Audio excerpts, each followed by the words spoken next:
नमस्कार, सुप्रभात प्यारे विद्यार्थियों। मैं सत्यनारायण सोनी कक्षा 9वीं की अनिवार्य हिंदी की ऑनलाइन क्लासेस में आप सभी का हार्दिक स्वागत करता हूं। प्यारे विद्यार्थियों, कक्षा 9वीं के इस काव्य खंड में हमने अभी तक 2 पाठ पढ़ लिए हैं, जिसके अंतर्गत कबीर पढ़ा, हमने रसखान पढ़ा, हमने ललितगीत पढ़ा, 3 पाठ पढ़ लिए।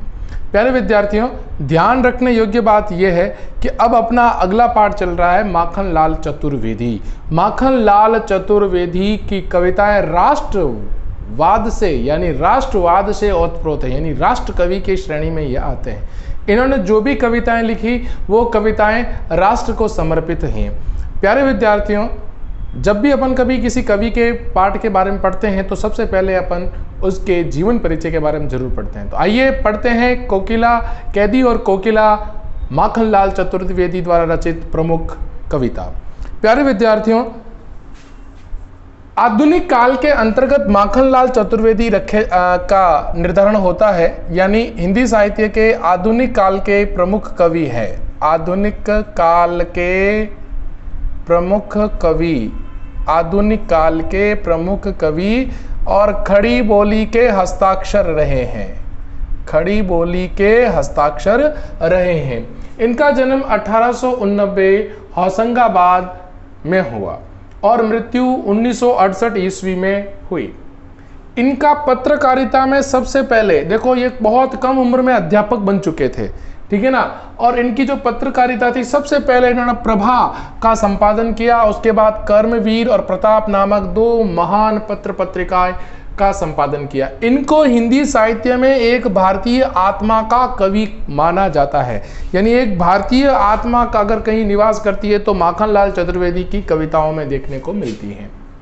इनकी प्रमुख काव्य कृतियों की अगर अपन बात करें तो हिमकृतिनी, हिम तरंगिणी, युगचरण, समर्पण, मरणज्वर, माता, वेणोलो गूंजे धरा, बिजुरी, काजल, आंच रही, ये इनकी काव्य कृतियां हैं, काव्य संग्रह है। फिर इनकी गद्यात्मक रचनाएं रही है कृष्णार्जुन युद्ध नाटक, साहित्य की देवता, समय देवता, अमीर इरादे, गरीब इरादे बहुत चर्चित रहा। इनको एक पुरस्कार भी मिला है प्यारे बच्चों, साहित्य अकादमी पुरस्कार 1955 में। हिम तरंगिणी पर जो हिंदी साहित्य का प्रथम साहित्य अकादमी पुरस्कार है वो माखनलाल चतुर्वेदी को मिला, उनकी रचना हिम तरंगिणी पर। और इनको पद्म भूषण से भी सम्मानित किया गया है। प्यारे विद्यार्थियों, माखनलाल चतुर्वेदी की यह कविता मूल रूप से ब्रिटिश सरकार के उन अत्याचारों, दुराचारों और कुचक्र के शासन को, उनके अत्याचारों का बखान करती है। किस तरीके से उन्होंने न केवल भारतवासियों पर बल्कि स्वतंत्रता सेनानियों को किस प्रकार से प्रताड़ित किया, उसका प्रमुख एक रेखा चित्र उन्होंने खींचा है। आप इनके जीवन परिचय का स्क्रीनशॉट ले लें ताकि मैं इसका प्रसंग लिखवा सकूं।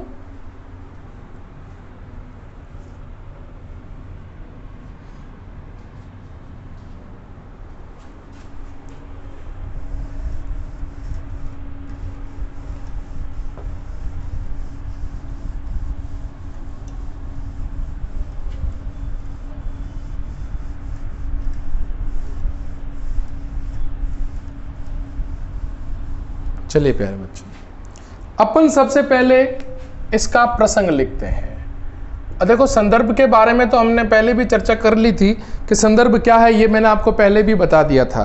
संदर्भ क्या है? प्रस्तुत कविता हमारी पाठ्य पुस्तक अनिवार्य हिंदी कक्षा 9वीं के क्षितिज काव्य खंड माखनलाल चतुर्वेदी द्वारा रचित कविता कैदी व कोकिला से अवतरित है या उद्धृत है। ये तो हो गया संदर्भ। ये बात हमने पहले भी जितने भी पाठ पढ़े उसमें मैंने आपको बताई है, केवल नाम और कवि और कविता का नाम चेंज करना है। बात करते हैं प्रसंग की। प्रसंग से तात्पर्य यही होता है कि उक्त कविता में क्या कहना चाहता है कवि, क्या बात बताना चाहता है। तो उक्त कविता में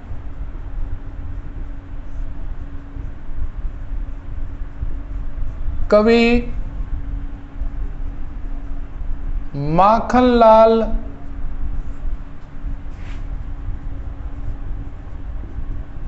चतुर्वेदी कैदी और कोकिला के बीच संवाद के अंतर्गत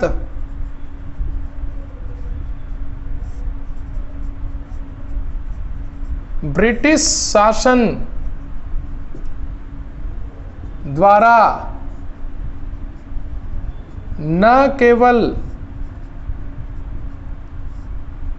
भारतीयों पर बल्कि स्वतंत्रता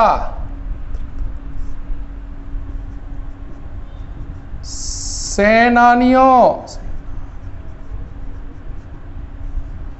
पर किए गए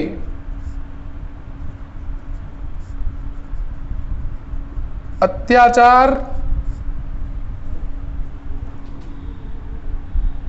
व यातनाओं का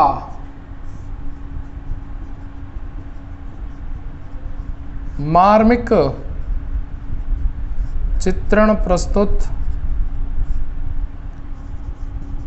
करते हैं। ध्यान रखना, जो कविता कैदी और कोकिला माखनलाल चतुर्वेदी की बहुत प्रसिद्ध कविता है, इस कविता में कवि ने कैदी और कोकिला के बीच चल रहे संवाद के अंतर्गत ब्रिटिश शासन द्वारा न केवल भारतीयों पर बल्कि स्वतंत्रता सेनानियों पर किए गए अत्याचार व यातनाओं का मार्मिक चित्रण प्रस्तुत करता है। कोयल अपनी वाणी से क्रांति पैदा करना चाहती है, क्रांति पैदा कर लोगों में चेतना का संचार करना चाहती है।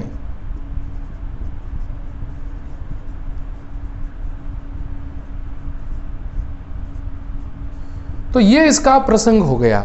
यानी ये पूरी कविता में माखनलाल चतुर्वेदी ने ये बताया है कि उस समय, जिस समय ब्रिटिश शासन हमारे भारतवर्ष पर शासन कर रहा था और ब्रिटिश शासन के जो अधिकारी थे वो किस प्रकार से दमनकारी नीति, अत्याचारपूर्ण, अमानवीयपूर्ण कार्य और उनका जो शासन था वह उस अपने कुचक्र शासन से किस प्रकार भारतीय लोगों को, भारतीय जनता को, यहाँ तक कि उनके विरुद्ध आवाज उठाने वाले स्वतंत्रता सेनानियों पर किस प्रकार अमानवीयपूर्ण अत्याचार करते थे, उसका एक मार्मिक चित्रण उन्होंने अपनी इस कविता में किया है। ब्रिटिश सरकार के विरोध में आवाज उठाने वाले उन कैदी, उन स्वतंत्रता सेनानियों को पकड़कर कैद खाने में डाल दिया जाता था और उन्हें बहुत अमानवीयपूर्ण यातनाएं दी जाती थी। आपने देखा होगा वीर सावरकर जैसे वीर सपूत जिनको सेल्युलर जेल में डाल दिया गया और वहां डालकर काले पानी की सजा दे दी गई और वहां उनको इतनी अमानवीयपूर्ण यातनाएं दी गई कि वो मरना पसंद करते थे, लेकिन देश के लिए झुकना पसंद नहीं करते थे। देश के लिए मर मिटने के वो तैयार थे। प्यारे विद्यार्थियों, यहाँ पर कैदी जो कि अपनी मातृभूमि की आन मान और सम्मान की रक्षा के लिए जेल में बंद है और जेल की चार दीवारी के बाहर एक पेड़ पर एक कोकिला यानी एक कोयल कुहक रही होती है। कोयल और कोकिला के बीच में जो मूक संवाद चलता है, उसी संवाद के अंतर्गत कवि अपने मन के भाव प्रकट करता है कैदी के माध्यम से, और कोकिला उस समय की जो भारतवर्ष में राजनीतिक, आर्थिक और सामाजिक परिदृश्य है उसका बखान करती है। वो बताती हैं कि किस प्रकार अंग्रेजों का कुशासन इस समय भारतवर्ष के नागरिकों को त्रस्त कर रहा है, पीड़ा पहुंचा रहा है। वह अपने वाणी के माध्यम से क्रांति लाना चाहती है और क्रांति में लाकर जो सोए हुए लोग हैं उन सोए हुए लोगों को भारत माता की रक्षा के लिए तैयार और तत्पर करती हैं और उनको तैयार करने में कहीं ना कहीं उस कैदी का भी हाथ है, जो कैदी उस कोकिला से वार्तालाप करता है। आइए पढ़ते हैं। क्या गाती हो, क्यों रह रह जाती हो, कोकिल बोलो तो। हे कोयल, इस समय विपरीत परिस्थितियों में जब पूरा भारतवर्ष अज्ञानता और गुलामी की बेड़ियों में जकड़ा है। और इस स्वतंत्रता के इस काली रात में हे सखी, हे कोयल, तुम कौन सा गान छेड़ रही हो, कौन सी तान छेड़ रही हो, कौन सा गीत गा रही हो, और उस गीत के माध्यम से तुम क्या बतलाना चाहती हो? क्या गाती हो, क्या गा रही हो, क्या कहना चाहती हो? क्यों तुम बार बार रुक जाती हो कहती कहती? कौन सी ऐसी तान छेड़कर तुम अपने मन में वो बात बाहर निकालती निकालती, कहती कहती, व्यक्त करती करती तुम रुक जाती हो? कौन सा ऐसा दर्द तुम्हारे सीने में छिपा है जो तुम व्यक्त करना चाहती हो? कोकिल बोलो तो, कोयल बोलो तो, क्या लाती हो अपनी इस मधुर वाणी में? कौन से ऐसे भाव छिपे हैं जो तुम मुझ तक पहुंचाना चाहती हो, उन लोगों तक पहुंचाना चाहती हो जो लोग अभी तक सोए हैं? संदेशा किसका? यहां पर संदेशा है मातृभूमि पर मर मिटने का, कि इस संदेश के माध्यम से तुम लोगों को मातृभूमि की रक्षार्थ हेतु क्या कर रही हो? तैयार कर रही हो। ऐसा कौन सा संदेशा लाई हो? क्या तुम अपनी इस वाणी में उन अंग्रेजी आतताई ब्रिटिश उपनिवेशवाद के अधिकारियों की क्रूरता को व्यक्त कर रही हो, जो इस समूचे भारतवर्ष में दमनकारी नीति से भारतीयों के जीवन को हरण कर रहे हैं? हे कोयल बोलो तो, तुम क्या कहना चाहती? खुलकर कहो। ऊंची काली दीवारों के घेरे में, डाकू चोर बटमारों के डेरे में। बटमारों का मतलब होता है रास्ते में घात लगाए बैठे चोर या डाकू। डेरे का मतलब होता है स्थान या क्षेत्र। क्या कहा? ऊंची काली दीवारों के घेरे में, कि हे सखी, मैं आज जिस जगह पे कैद हूं, उस जेल की, उस कैदी की, उस कारागृह की दीवारें बड़ी बड़ी ऊंची ऊंची हैं और काले वर्ण की है। ये काला वर्ण उन अंग्रेजों की क्रूरता का प्रतीक है, उन अंग्रेजों की अज्ञानता का प्रतीक है, और उनकी अज्ञानता, उनकी क्रूरता, उनकी कुशासन और कुचक्र को बताने वाला है। वो ब्रिटिश आतताई लोग डाकू और चोरों के समान हैं। वो रास्ते में घात बैठाए उन लठेतों के समान हैं जो हमारी भोली भाली जनता को ठग कर, आपको पता है अंग्रेज यहां पर व्यापार करने के लिए आए थे और व्यापारियों के माध्यम से हमने ठग दिया, तो ठग कर वो भारतवासियों को अपना गुलाम बना रहे हैं। और इस समय डाकू चोरों बदमाशों के डेरे में। दूसरा अर्थ यूं ले कि इस समय इन काली काली ऊंची दीवारों के इन चार दीवारी में न केवल डाकू चोर और रास्ते में घात लगाए बैठे लोगों का स्थान, जहां पर मुझे रखा गया है और जहां मैं रहकर अपनी मातृभूमि की सेवा कर रहा हूं। आगे, जीने को देते नहीं पेट भर खाना। हे सखी, इस जेल में, इस कारागृह में विद्यमान समस्त स्वतंत्रता सेनानी जिन्होंने ब्रिटिश उपनिवेशवाद और ब्रिटिश सरकार के अधिकारियों के अन्याय को विरोध किया और उनके विरुद्ध आवाज उठाई, उनको वहां गिरफ्तार करके जेल में डाल दिया। आज उन लोगों को जीवित रहने के लिए 2 समय का भी भोजन नसीब नहीं हो रहा, अर्थात वो 2 समय का भोजन भी देते नहीं है। पेट भर खाना भी उनको इस कैद में नहीं मिलता। आगे, मरने भी देते नहीं तड़प रह जाना। मरने भी देते नहीं तड़प रह जाने का तात्पर्य, जब आदमी को खाने के लिए भोजन नहीं मिलेगा तो उसकी शक्ति क्षीण होती जाएगी और शक्ति क्षीण होने पर वह मृतप्राय बन जाएगा और जो ही मरने लगेगा उसको थोड़ा सा खाना दे देंगे। जीवित रखेंगे, ताकि वो क्या करे, तड़पे, तड़पता रहे, कहराता रहे। ऐसा कार्य अंग्रेजी सरकार का था। जीवन भर अब दिन रात कड़ा पहरा है। हे सखी, जिस जगह मैं रह रहा हूं, जिस जगह पर मुझे कैद किया गया है, इस चारों तरफ न केवल चार दीवारी और कारागृह पर, बल्कि मेरे खुद के जीवन पर भी इन आतताई, अत्याचारी और दुराचारी ब्रिटिश अधिकारियों का मेरे ऊपर सदैव 24 घंटे पहरा लगा रहता है। पहरा, निगरानी लगी रहती है। शासन है, ये कैसा शासन है? यानी ब्रिटिश शासन के बारे में बात कर रहा है, ब्रिटिश शासन के बारे में, कि यह ब्रिटिश शासन किस प्रकार का शासन है। मुझे तो ये कोई शासन नजर नहीं आता।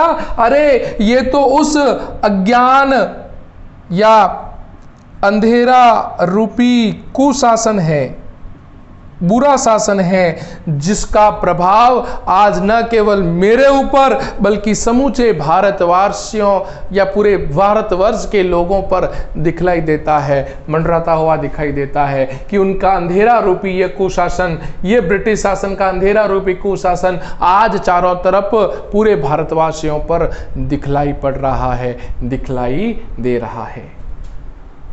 हे सखी, जो हिमकर, हिमकर का तात्पर्य होता है चंद्रमा, जो चंद्रमा अपनी शीतल चांदनी से मेरे दुखों को कुछ कम करने का प्रयास करता था, जो चंद्रमा अपनी शीतल चांदनी से मेरे दुखों को कम करने का प्रयास करता था, वह चंद्रमा भी आज मुझसे मुंह मोड़कर, मुझसे निराश होकर चला गया। और अब भयंकर रात काली आई। रात काली से तात्पर्य है अन्याय की रात। अन्याय की रात किसकी? ब्रिटिश सरकार की यातनाओं की, उन दुर्वासनाओं की रात है। और इस भयंकर काली रात में ब्रिटिश सरकार एक नया षड्यंत्र रच रहे हैं, एक नए षड्यंत्र को अंजाम दे रहे हैं, और वह नया षड्यंत्र भारतवर्ष के लिए है। ये सखी, इस भयंकर काली रात में, इस कालिमामयी रात में तुम क्यों जगी हो, क्यों जाग रही हो, और जागकर तुम कौन सा संदेश हमें देना चाहती हो?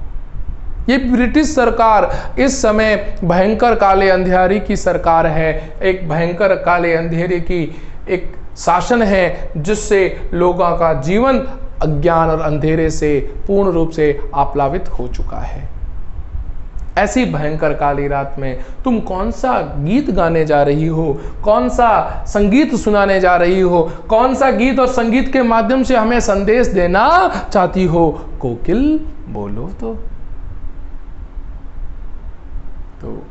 ये था। मैं एक बार वापस कर लेता हूँ इस कविता का पाठ, आप ध्यान से सुने और ज़्यादा से ज़्यादा इनके कठिन शब्दार्थ आप लिखने का प्रयास करें, ताकि आपको अच्छे से समझ में आएगा। कवि माखनलाल चतुर्वेदी अपनी प्रमुख कविता कैदी और कोकिला में अपने मन के भाव एक कैदी के रूप में प्रकट करते हुए ब्रिटिश शासन अधिकारियों का, क्या उनके कुशासन, दुराचारी और यातनाओं का मार्मिक चित्रण प्रस्तुत करते हुए कहते हैं कि जब कैदी जेल में खड़ा रहता है, बंद रहता है, तब उसका ध्यान पेड़ पर बैठी एक कोयल की तरफ जाता है, जो एक नया संगीत, एक नई राग छेड़ रही थी। उस नई संगीत और नई राग को सुनकर वो कहता है कि हे कोकिल, हे कोयल बोलो तो, तुम कौन सा गीत गाना चाहती हो? इस भयंकर काली रात में तुम कौन सा संगीत और कौन सी तान छेड़ रही हो? लोगों के हृदय को कौन सा जगाने की तुम प्रयास कर रही हो? क्यों रह जाती हो? क्यों रुक रुक कर तुम अपनी आवाज को पुनः तेज कर देती हो?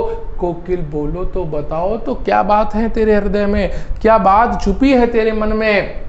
संदेशा किसका है जो तुम इस अंधेरी रात में अपनी आवाज प्रस्फुटित कर रही हो, अपनी आवाज फैला रही हो? उसमें कौन सा संदेशा है?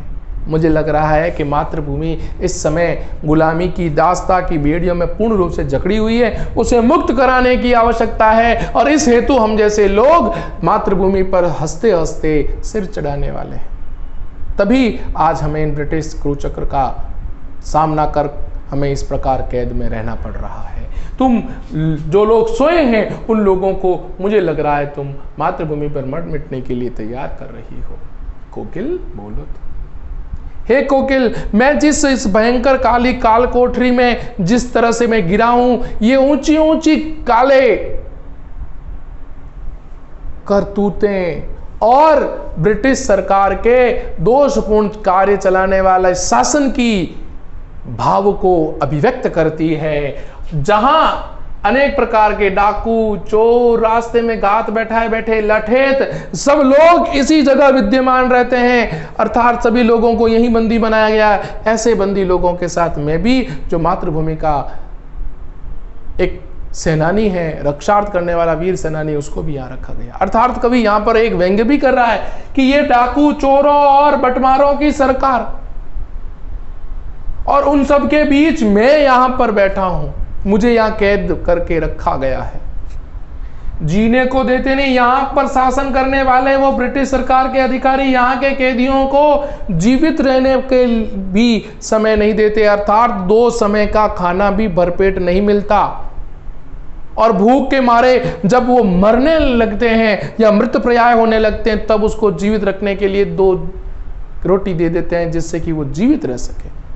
बस वो चाहते हैं कि वो उनकी आंखों के सामने तड़प तड़प कर मौत के और बढ़ते जाएं।